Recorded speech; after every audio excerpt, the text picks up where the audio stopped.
peserta pengajian Remaniko yang berbahagia.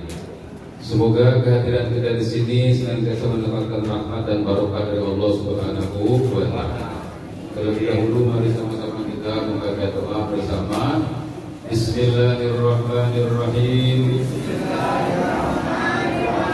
Raditu billahi robba wa bil islami dina wa bi Muhammadin nabiyya wa rasula. Rabbi zidni ilman warzuqni fahma. Allahumma inni as'aluka ilman nafi'a wa rizqan thayyiba wa amalan mutaqabbala. Allahumma nawwir qalbi bi nuri hidayatika kama nawwartal arda bi nuri syamsika abadan abada bi rahmatika ya arhamar rahimin. Amin ya rabbal. Bapak-bapak, ibu-ibu, malam ini kita akan membahas tema tentang keutamaan menuntut ilmu.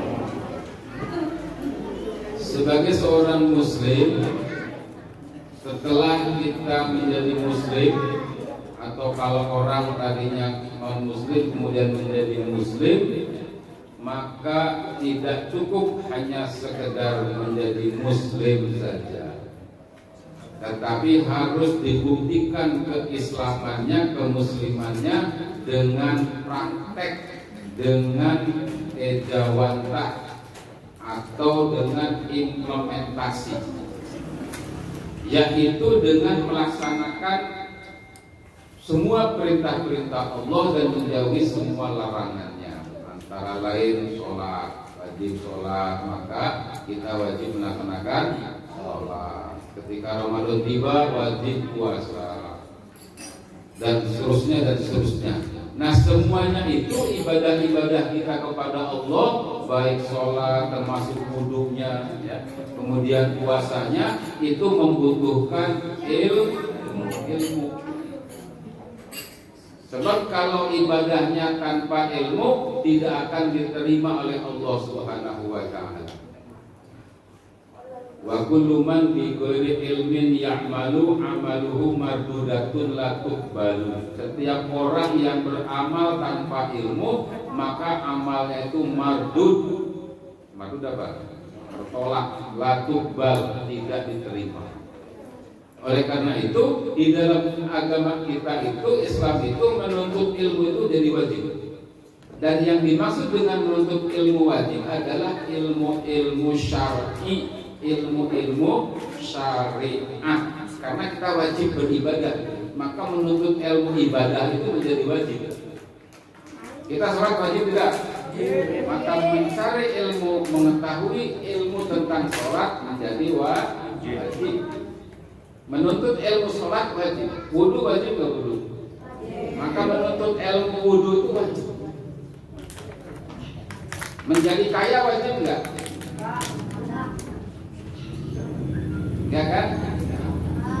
Berdagang wajib nggak berdagang? Dagang wajib nggak? Dagang nggak wajib, ikhtiarnya, cari nafkahnya wajib.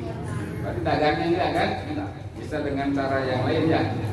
Nah, maka mencari ilmu tentang dagang wajib nggak? Boleh. Nggak wajib. Boleh, tapi tidak. Nggak bisa dagang. Haji wajib nggak haji? Mencari ilmu tentang haji. Nah, jadi kewajiban menuntut ilmu itu adalah terutama hal-hal yang menjadi kewajiban kita. Maka menuntut ilmu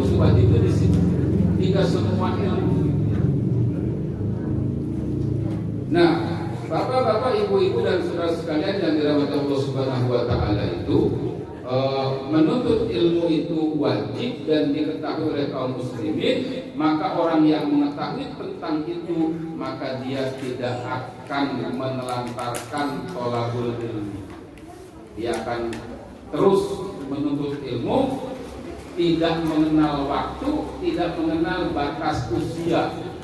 Karena menuntut ilmu itu wajib dari mulai geongan sampai ke liang kubur, liang lahat. Selama belum mati tetap wajib rekel. Maka jangan heran kalau di sini itu pemandangannya bapak-bapaknya, aki-aki, ibu-ibunya nini gitu ya. Selama belum mati memang wajib itu. Sebab kalau sudah mati tidak bisa kan? Sudah selesai.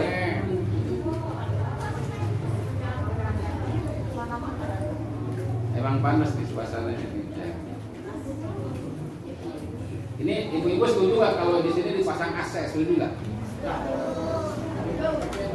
AC gitu.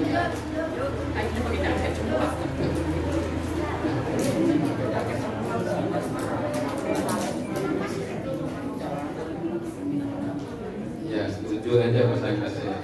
Mana Pak Bunda ini? Pak Bunda nggak arah.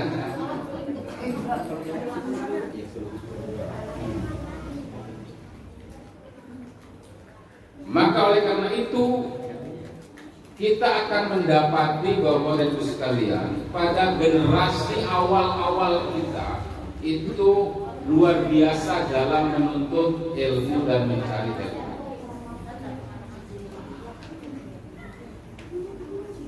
Ayo yang ceramahnya satu orang saja, saya saja yang ngomong, yang lain jangan pada ngobrol, gitu ya. Perhatikan. Anak remaja perhatikan ya, biar dapat ilmunya.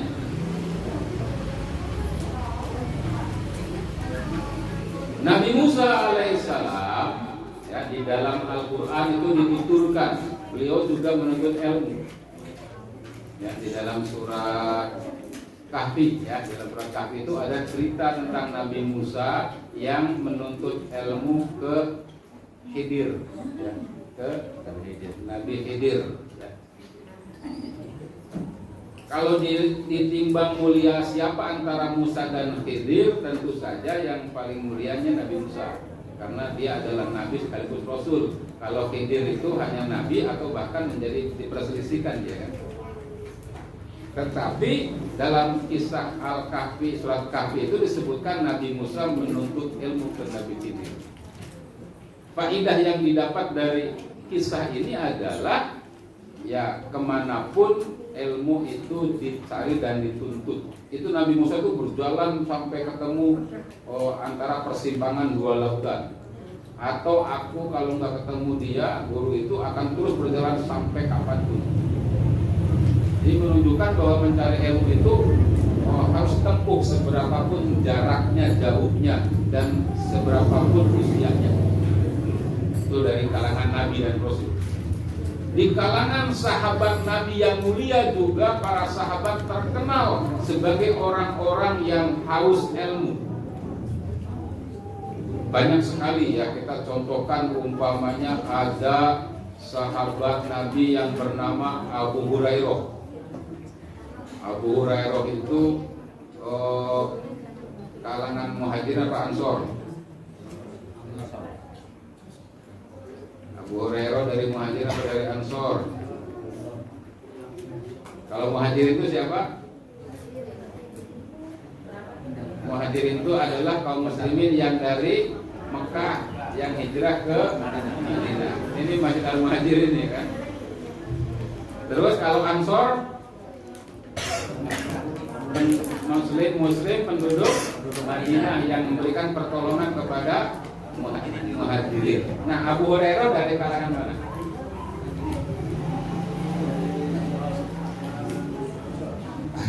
Bukan dari dua-duanya. Jadi Abu Hurairah itu baru datang dari Yaman, beliau dari Yaman, baru datang ke Madinah ya, dan baru masuk Islam itu pada kurang lebih tahun ke-7 setelah Nabi hijrah. Jadi setelah Nabi di Madinah, itu Abu Hurairah baru datang gitu, dan baru Islam gitu, dari Yaman. Tapi karena kegigihan beliau ya, mencari ilmu dan mendapatkan ilmu dari Rasulullah SAW, maka tercatat dalam catatan sejarah Abu Hurairah ini adalah orang sahabat Nabi yang paling banyak meriwayatkan hadis dari Nabi SAW. Yang paling banyak itu Abu Hurairah. Kenapa kira-kira? Karena Abu Hurairah selalu ngintili Nabi. Nah, kemana Nabi pergi, Abu Hurairah ikut. Di mana ada Nabi, ada Abu Hurairah di situ. Rumahnya di mana Abu Hurairah? Rumahnya di masjid. Tidak punya rumah, jadi tinggalnya di masjid kayak anak-anak ini. Bang, punya rumah enggak? Punya, kalau ini punya. Nah, Abu Hurairah tuh enggak, jadi dia tidurnya di masjid. Ahli sumpah namanya. Di masjid, sehingga dekat dengan Nabi. Kan Nabi juga di situ kan, di masjid kan. Nah, sebelah masjidnya itu rumah atau tempat tinggalnya para ahlu sumpah, orang-orang sufi, termasuk Abu Hurairah. Pengangguran berat ya. Tapi karena memang pengangguran ya, tidak punya beban tanggung jawab yang lain, maka dia bisa lebih konsen mendekati Nabi, mencari ilmu dan menimba ilmu dari Rasulullah SAW. Makanya dia mendapatkan peringkat 1 sebagai sahabat Nabi yang paling banyak meriwayatkan hadis. Yang kedua yang paling banyak meriwayatkan hadis itu adalah Ibnu Umar. Ibnu Umar itu anaknya siapa? Anaknya Umar bin Khattab. Itu paling banyak kedua meriwayatkan hadis dari Nabi SAW. Ribuan hadis yang diriwayatkan. Artinya meriwayatkan hadis itu gini, dia menyampaikan sabda Rasul gitu, kepada muridnya, kepada tabi'in gitu. Kemudian setelah Ibnu Umar, Anas bin Malik. Anas bin Malik juga itu dititipkan oleh ibunya kepada Rasulullah. Ya Rasulullah, ini saya punya anak namanya Anas bin Malik, bapaknya Malik. Bapaknya Malik namanya, ini namanya anaknya namanya Anas. Jadi Anas bin Malik. Nah, saya titipkan kepada engkau ya Rasul, silahkan engkau gembleng, mau disuruh apa saja silahkan. Jadi membujang gitu, menghamba. Cek. Oh iya, kurang gede. Apa ini kurang gede? Membujang dan menghamba kepada Nabi SAW. Jadi apanya namanya? Jadi pelayannya gitu ya. Maka karena dia menjadi pelayan dan dekat dengan Nabi, maka sabda-sabda Nabi itu dia rekam, kemudian dia riwayatkan. Maka dia menjadi peringkat ketiga Abu Hurairah, yang kedua Ibnu Umar, yang ketiga Anas bin Malik, yang keempat Siti Aisyah radhiyallahu anha, yang paling banyak riwayat. Kenapa? Karena beliau istrinya, ya kan? Beliau istrinya dan sangat dekat tentunya dengan Nabi sallallahu alaihi wasallam. Dan para sahabat juga banyak bertanya kepada Siti Aisyah radhiyallahu anha. Terutama banyak meriwayatkan hadis-hadis yang terkait dengan perempuan, dengan masalah haid, masalah nifas gitu. Nah, ini Siti Aisyah yang banyak meriwayatkan. Dan yang kelima yang paling banyak meriwayatkan hadis adalah Ibnu Abbas. Ibnu Abbas itu anaknya Abbas bin Abdul Muthalib, sepupunya Kanjeng Nabi.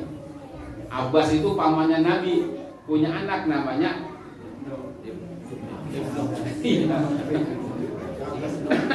berarti sepupu ya? Apa namanya? Ponakan? Bukan ya? Ada sepupu. Pernah suatu saat Ibnu Abbas saking gigihnya menuntut ilmu, dia itu nggak milih-milih kalau mencari ilmu kepada siapa saja, termasuk kepada Kanjeng Nabi tentunya, dan juga kepada sahabat-sahabat yang lainnya yang senior. Suatu saat pernah Ibnu Abbas datang ke mau mendapatkan hadis dari salah seorang sahabat malam hari gitu ya. siang hari, kemudian sahabatnya sedang tidur siang yang mau datengin itu. Maka dia kemudian tertidur di emperannya, nunggu, tidak berani ngetok dia, tidak berani membangunkan, dia nunggu di emperan rumah sahabat tersebut sampai tertidur juga. Pernah suatu hari yang lain Ibnu Abbas bertemu dengan Zaid bin Thabit. Ketika itu Zaid bin Thabit mau nunggang ontaknya. Kemudian Ibnu Abbas memegang ontaknya dan memberikan tali kekangnya. Kata Zaid bin Thabit, jangan begitu, engkau adalah keluarga Nabi. Kemudian Ibnu Abbas menjawab, demikianlah yang diajarkan kepada kami sangat menghormati guru.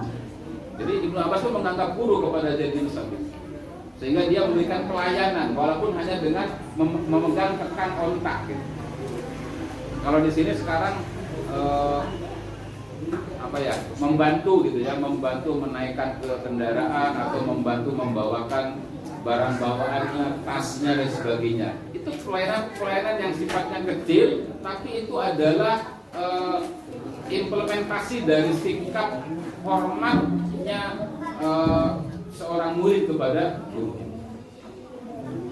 Kemudian Zaid bin Thabit meminta kepada Ibnu Abbas, kalau gitu coba buka tangan engkau. Kemudian Ibnu Abbas membuka tangannya dan setelah itu diciumlah oleh Zaid bin Thabit. Kenapa dicium? Kemudian Zaid bin Thabit menjawab, demikianlah adab kami mengajarkan untuk menghormati keluarga Rasulullah SAW. Sangat indah kan gitu ya, antara guru dan murid saling menghormati, saling menghargai. Ibnu Umar, ya. Ibnu Umar pada saat itu heboh, ya, menjadi sebuah perbincangan di Madinah, ya, bahwa Nabi SAW bersabda, kalau kalian buang air, baik air besar maupun air kecil, jangan menghadap kiblat dan jangan membelakangi kiblat.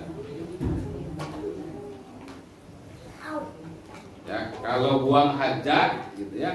Kalau buang hajat jangan menghadap kiblat dan jangan membelakangi kiblat. Heboh di masyarakat, tapi Ibnu Umar itu penasaran, apa iya seperti itu. Jadi dia ingin melakukan check and recheck gitu.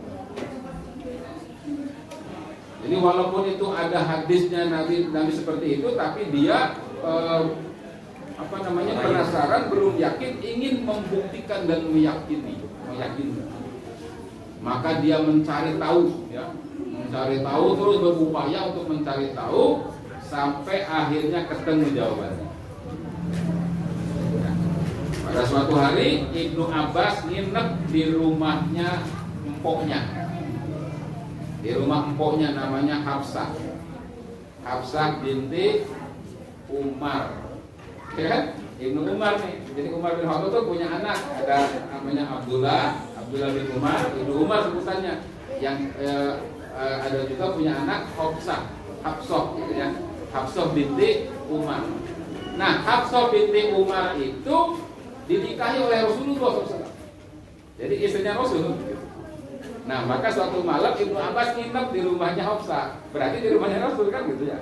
Nah, pada saat itulah Ibnu Abbas naik ke loteng, dia sedang berada di loteng dan melihat ke bawah, ternyata Rasulullah sedang buang hajat. Dan buang hajatnya Rasulullah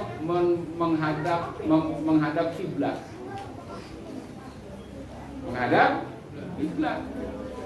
Nah, maka kemudian dapatlah jawaban beliau, ya, bahwasanya desas-desus, ya, sabda Nabi tadi di luar sana itu bahwa tidak boleh buang hajat menghadap kiblat itu, ya. Ternyata Ibnu Abbas menyaksikan sendiri bahwa Rasul buang hajat menghadap ke kiblat. Jadi bagaimana tuh?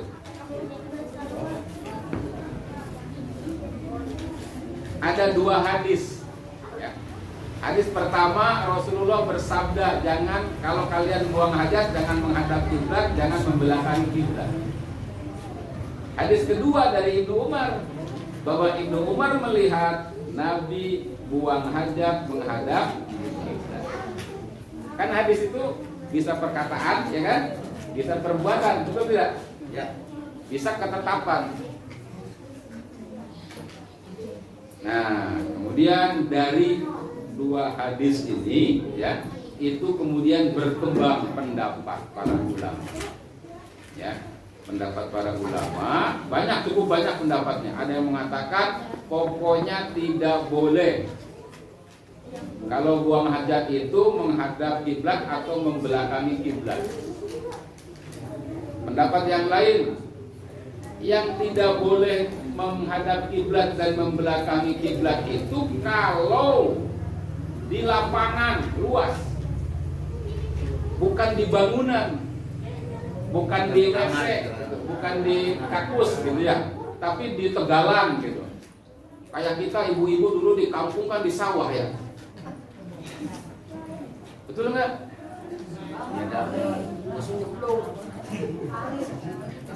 Iya, ada yang di kali, ada yang di sawah juga. Punya pengalaman saya ke Karawang. Waktu itu ke Karawang, ya, ada hajatan saudara di Karawang.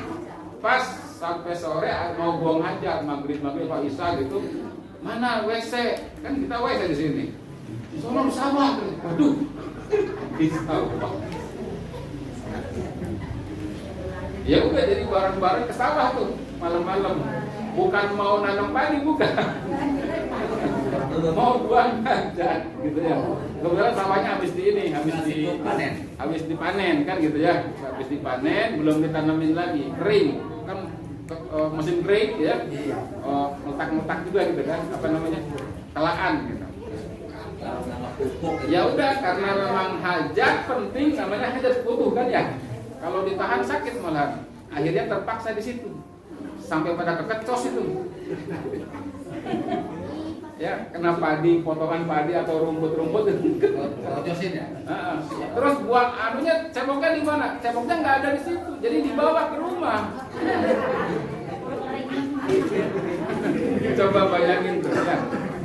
Jadi dari sawah itu dibawa ke rumah. Jadi ceboknya di rumah. Aduh, itu zaman dulu mungkin ibu-ibu juga ngalami.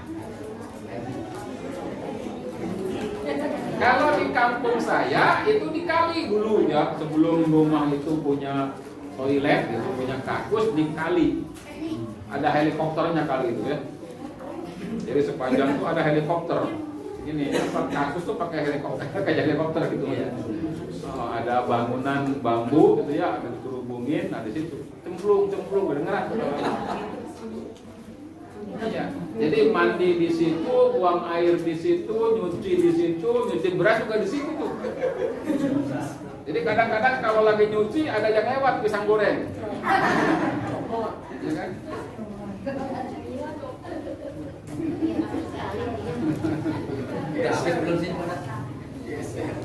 Iya, lagi mandinya kan jebur itu ya kan, nyilem begitu bangun pisang gorengnya ada di sini. Dulu. Kalau ada anak-anak nakal tebak-tebakan, itu pisang goreng laki-laki atau perempuan gitu. Itu ada bedanya ya. Jadi pisang gorengnya itu kalau gede itu perempuan. Benar itu. Iya, benar. Kalau gede pisang gorengnya itu perempuan. Pisang tanduk, wah itu perempuan.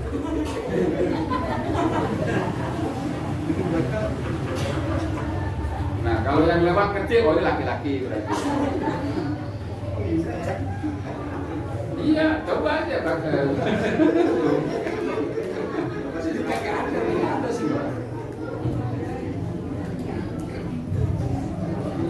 Itu dulu ya. Nah, para ulama itu mengatakan kalau buang hajatnya, beraknya atau kencingnya di lapangan gitu ya, nggak ada bangunannya, di situ yang terlarang menghadap kiblat atau membelakangi. Yang nggak bolehnya tuh di situ. Seperti tadi sawah itu nggak boleh tuh menghadap kiblat gitu ya. Tapi kalau di rumah, di WC umum, di sini yang ada bangunannya, maka itu tidak mengapa. Nah, itu namanya mengkompromikan dua hadis tadi. Hadis pertama melarang, Hadis kedua, Nabi sendiri mengatakan seperti itu, melakukan itu gitu. Maka kalau gitu yang terlarang itu yang di lapang, tempat terbuka. Tetapi kalau di bangunan atau di rumah atau di tempat yang ada penghalangnya, maka itu tidak apa-apa. Kalaupun hanya makruh. Nah, sebaiknya kalau kita bikin kakus, bikin toilet, sebaiknya jangan menghadap kiblat atau membelakang. Kalau bisa, ya. Kalau bisa. Kalau tidak bisa nggak apa-apa, karena itu masih dalam bangunan. Nah, begitulah Ibnu Umar mencari ilmu, ya, sampai meyakinkan dia. Selama dia belum yakin, dia terus cari. Sampai ngintipnya ya. Sampai ngintip kurang lebih kayak gitu kan. Nah, demikian juga kita yang dalam hal ilmu itu harus benar-benar mantap, mendalam, jangan ada keraguan. Sehingga ibadah kita juga jadi mantap. Saya mau nanya nih ke ibu-ibu dan ke bapak-bapak. Bu, Pak, kira-kira wudhu kita saat ini, yang sekarang kita laksanakan ini, sudah benar atau belum? Apakah kita sudah yakin bahwa tata cara kita berwudu itu sudah benar? Yakin nggak? Yakin. Supaya sampai ke kita laksanakan. Jadi, terus sholat yang sekarang kita lakukan nih, ya, itu sudah benar atau belum? Atau kita sudah merasa yakin bahwa sholat yang kita lakukan itu benar? Gimana jawabannya? Bu? Aduh, jangan. Bagaimana, sudah yakin belum? Nah, oke. Kalau silakan, pokoknya jawab yakin atau tidak yakin. Nah, pertanyaan berikutnya, keyakinan kita itu dari mana tuh datangnya? Apakah pernah kita bertanya kepada guru kita, tolong Ustaz, tolong Kiai, lihat wudhu saya sudah benar atau belum? Pernah gitu nggak? Kan ngaji, Ustaz.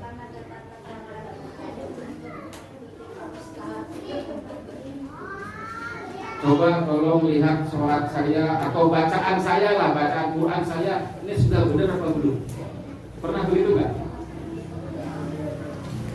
Apa kita pede aja sudah? Insya Allah benar, ya, yakin, sah gitu, gitu, ya. Kan tadi seperti Ibnu Umar tadi diteliti terus sampai kemudian mendatangkan sebuah kepastian tentang hukum buang air buang hajat di.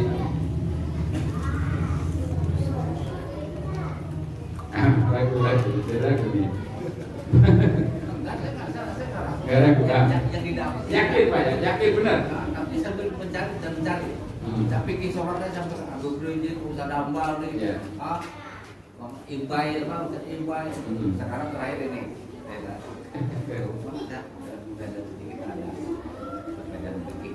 Ya, jadi disinilah urgensinya mencari ilmu. Para ulama dulu itu terhadap ilmu itu begitu konsisten.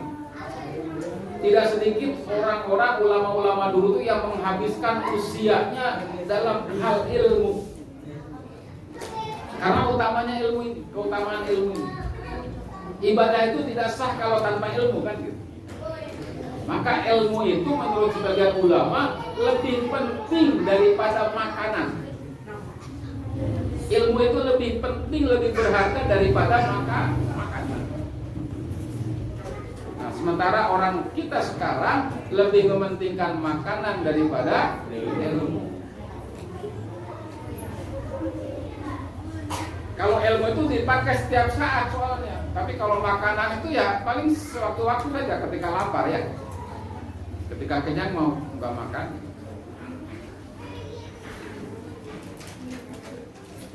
Nah, disinilah ya kita dimotivasi untuk mencari ilmu. Dari ayat Quran tadi sudah disebutkan Allah akan mengangkat derajat orang yang beriman dan berilmu pengetahuan. Yarfa'illahu alladziina aamanu minkum walladziina utul ilma darajat. Terus ilmu itu juga adalah warisan dari Rasulullah SAW. Kalau kita dapat warisan senang apa tidak? Kita dapat warisan senang apa senang? Warisannya bon hutan senang apa tidak? Warisannya utang.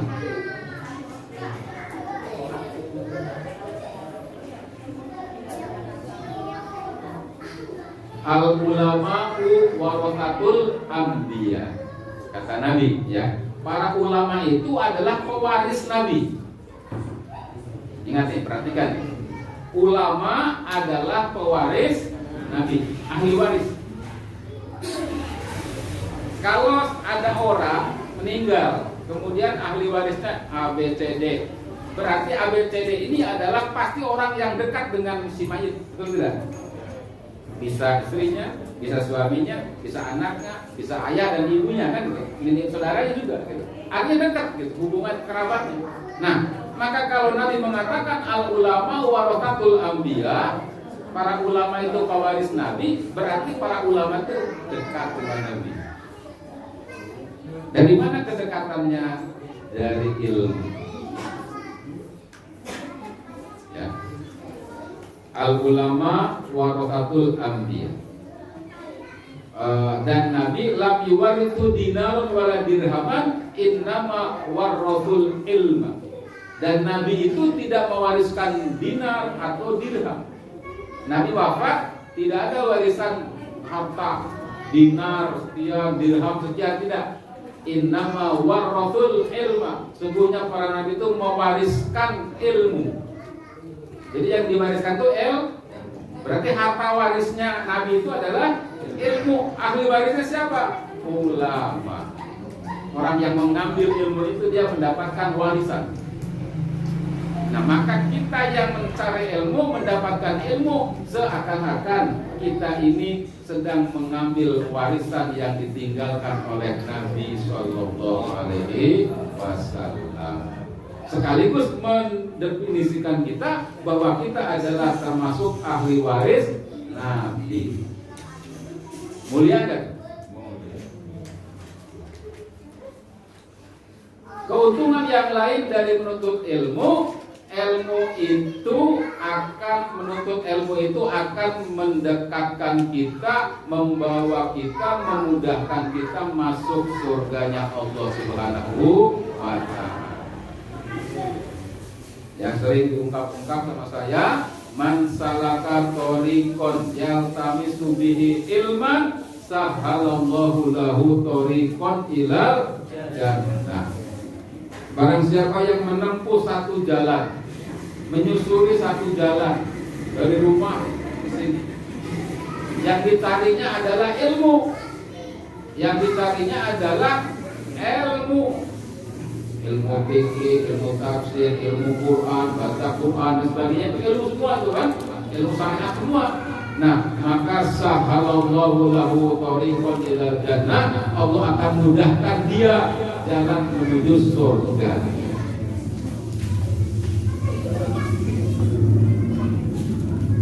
Amin ya rabbal alamin. Jadi sangat beruntung bapak-bapak, ibu-ibu dan saudara-saudara yang terus-menerus menuntut ilmu. Langkahnya akan dihitung kebaikan. Jalannya dari rumah ke masjid sini itu akan dijadikan kemudahan jalan menuju surga. Luar biasa kan gitu ya? Luar biasa. Terus kita melakukannya minimal 2 kali dalam seminggu, 8 kali dalam sebulan kan? Ditambah dengan pengajian malam Sabtu, kalau itu pengajian malam Jumat kan gitu ya, banyak. Nah, makin dimudahkan. Mau tidak? Ya, bagi orang-orang yang paham, bagi orang-orang yang mengerti keutamaan menuntut ilmu, maka dia akan merasa sayang kalau satu kali saja absen tidak hadir. Betul? Rumahnya sih depan masjid itu rumahnya. Namanya juga Muslim. Di pojok kan. Ya. Pengajian ngopi-ngopi. Alhamdulillah malam ini insaf. Sadar ya. Iya. Ya mau apa lagi yang dicarikan selain pahala? Kita tuh sekarang ini mengumpulkan pahala sebanyak-banyaknya, mengumpulkan kebaikan dan pahala sebanyak-banyaknya. Untuk apa? Untuk bekal kita mati menghadap Ilahi Rohani. Mudah-mudahan dengan bekal yang banyak, termasuk bekal mencari ilmu ini, itu akan dimudahkan jalan kita menuju surga Allah Subhanahu wa Ta'ala. Amin ya Rabbal. Terus yang terakhir yang dikaji di kita di sini tidak lain adalah Quran. Betul tidak? Ibu datang baca Quran, belajar Quran, ngaji Quran, ngaderes Quran. Yang dibahas di sini ayat-ayat Quran. Betul? Nah, kata Nabi Sallallahu Alaihi Wasallam, "Khairun nas, khairukum man ta'allamal Quran wa 'allama." Jadi khairukum, orang yang paling baik di antara kalian adalah orang yang mengajarkan Quran dan yang belajar Quran dan mengajarkannya. Man ta'allamal Quran wa 'allama.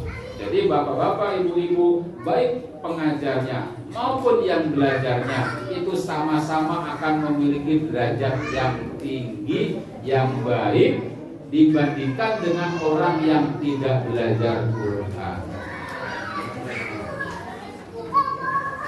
Bagaimana bisa tinggi, bisa baik? Karena Al-Quran adalah firman Allah. Luar biasa. Al-Quran adalah sebuah kitab yang paling benar, yang paling bersih, yang paling valid, yang paling otentik di dunia ini. Tidak ada yang menyamai Quran. Tidak ada orang yang bisa membuat, membandingi, menyamai Quran walaupun hanya satu surat. Belum. Enggak, saya lihat ibu-ibu pada ngantuk semua. Apa karena pakai masker gitu ya? Jadi bawaan masker tempat ngantuk gitu ya? Jangan-jangan tuh ya. Bawaan masker di tempat ngantuk ya. Sebentar, sabar dulu ya. Al-Quran ada berapa surat? 100. Surat pertama, surat terakhir, surat paling panjang, ayatnya 286. Surat paling pendek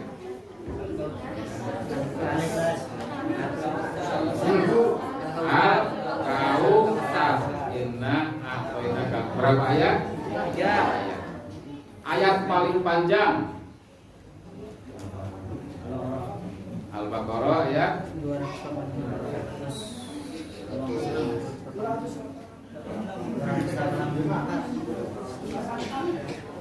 ayat tentang dain, tentang hutang paling panjang. Saya lihat satu lembar lebih.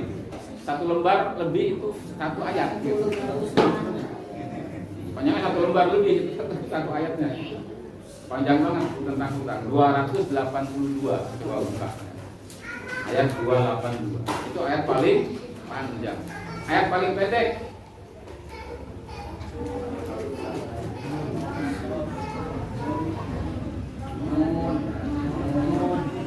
ada ayat-ayat yang diawali dengan huruf-huruf muqatta'ah.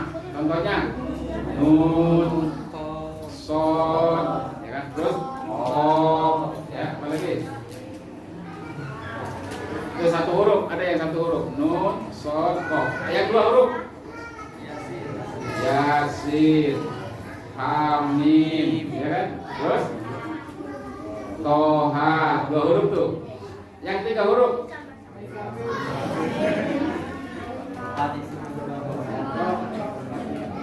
Alif, lam, ro. Tiga huruf. Kalau alif lam 4. Alif, lam, mim. Nah, alif lam 4 huruf. Yang 5 huruf.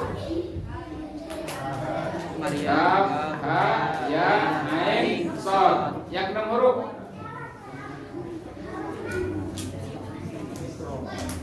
Ikro. Enggak ada yang itu. Nah, kalau itu tidak dihitung ayat, maka ayat yang paling pendek adalah wadduha. Ya, ayat wadduha paling pendek. Nah, surat yang terpendek surat Inna a'tainakal kautsar fasholli lirabbika wanhar inna syani'aka huwal abtar. Itu sampai sekarang, dari zaman dulu zaman Nabi sampai sekarang tidak ada yang bisa menyusul, menyamai, menandingi keindahan muatannya dari Al-Quran walaupun hanya surat terpendek.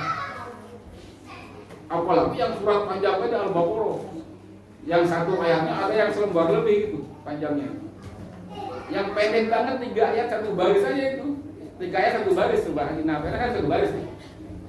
Nggak ada yang bisa nyamain, nggak ada yang bisa nyusun gitu, mengarang seperti itu nggak bisa. Termasuk ahli-ahli sastra orang Arab dulu karena bahasa Arab nggak bisa menandingi tentang keindahan gaya bahasa Quran. Sehingga orang Arab itu akhirnya meyakini, mengakui bahwa ini benar, Al-Quran ini bukan Muhammad yang bikin, tetapi wahyu dari Allah Subhanahu wa Ta'ala. Hanya saja karena didorong oleh terlebih dahulu benci kepada Muhammad, mereka tetap tidak mau beriman. Gengsi. Walaupun hatinya mengakui bahwa Al-Quran ini benar-benar wahyu, bahwa Muhammad itu benar-benar nabi dan rasul, aku, tetapi tidak mau. Kenapa? Karena gengsi. Mudah-mudahan di warga kita nggak ada yang gengsi ya. Sebenarnya mau ke masjid, mau sholat berjamaah tapi gengsi. Ada yang begitu. Ada juga yang malu. Bu, ya ngaji yuk. Ngaji apa? Aymaniko. Malu. Ada yang begitu. Banyak. Bapak-bapak juga ngaji di Aymaniko. Ngaji apa? Ngaji ikro. Malu. Malu kenapa? Karena nggak pernah datang ke masjid, sehingga mau datang tuh berat banget kakinya. Terasa dilem ke lantai. Berat banget. Semoga ke masjidnya bukan hanya ketika mati saja ya. Jadi kan ada orang-orang yang nggak pernah ke masjid, tapi begitu mati dibawa ke masjid untuk disolatin terakhir. Nah itu bilang nih. Baik Bapak Ibu yang dirahmati Allah Subhanahu wa Ta'ala, karena waktu kita habis, insya Allah kita akhiri pertemuan kajian kita pada malam hari ini dengan kesimpulan gitu ya. Juga keluarga kita ya yang hadir di sini, anak-anaknya, keluarganya, istri dan suaminya, atau penduduknya, saudara-saudaranya juga diberikan kesehatan, sehat walafiat Allah Subhanahu wa Ta'ala, diberikan rezeki yang banyak, diberikan kesejahteraan dan kebahagiaan. Kemudian yang khusus malam ini memberikan konsumsi juga semoga diganti oleh Allah Subhanahu wa Ta'ala dengan ganjaran yang berlipat ganda, diganti dengan ganti yang lebih baik. Kemudian Bapak Ibu sekalian yang konsisten komitmen menuntut ilmu di Al-Majelis, semoga dimudahkan, dibukakan hatinya, pikirannya untuk menerima dan menyerap ilmu-ilmu yang diberikan oleh para guru yang besar dan bisa melaksanakannya dalam kehidupan sehari-hari. Ala hadhihi wal walidin sholihan wa ila hadratil Mustafa Muhammadin sallallahu alaihi wasallam. Al-Fatihah. A'udzu billahi minasy syaithanir rajim. Bismillahirrahmanirrahim. Alhamdulillahi rabbil alamin. Ar-Rahmanir Rahim. Maliki yaumiddin. Iyyaka na'budu wa iyyaka nasta'in. Ihdinas siratal mustaqim. Siratal ladzina an'amta 'alaihim ghairil maghdubi 'alaihim waladdallin. Kita baca istighfar.